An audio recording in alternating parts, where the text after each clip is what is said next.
ଆଜି ସୁବର୍ଣ୍ଣପୁର ଜିଲ୍ଲା ବିନକା ମହାଦେବପାଲି ଗ୍ରାମରେ ବିରାଟ ହିନ୍ଦୁ ସମ୍ମିଳନୀ ଆୟୋଜିତ ହୋଇଯାଇଛି। ପ୍ରଥମେ ଗାୟତ୍ରୀ ଯଜ୍ଞ ଅନୁଷ୍ଠାନ ହୋଇଥିଲା ଓ ଯଜ୍ଞ ପୂର୍ଣ୍ଣାହୁତି ପରେ ଶିଶୁ ବିକାଶ ବିଦ୍ୟା ମନ୍ଦିର ଛାତ୍ରଛାତ୍ରୀ ମହିଷାମର୍ଦିନୀ ନାଟକ ପରିବେଷଣ କରିଥିଲେ।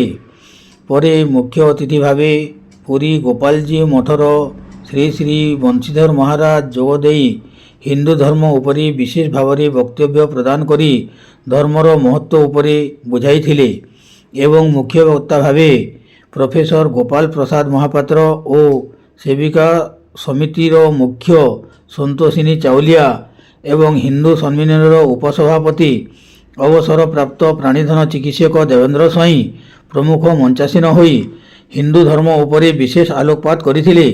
ଏଥିରେ ବିନକା ବ୍ଲକର ବିଭିନ୍ନ ପଞ୍ଚାୟତରୁ ବହୁ ସଂଖ୍ୟାରେ ଲୋକମାନେ ଯୋଗଦାନ କରିଥିବାରୁ ଦେଖିବାକୁ ମିଳିଥିଲା। आमर एटा हिंदू सम्मेलन जो कराऊँच 7 वर्ष पालन कराऊँच आमर हिंदू समाजटा कलुषित हो जाके सुधार करने आम प्रयास रखीचु। आम हिंदू समस्त एकाठी हवा एवं हिंदू समाजटा सुदृढ़ दिन आसब यही हिंदू समाज सारा पृथ्वी विश्वगुरु हम जो कि अन्य धर्म लोक गुड़ाक कलुषित कर हिंदू लोक मान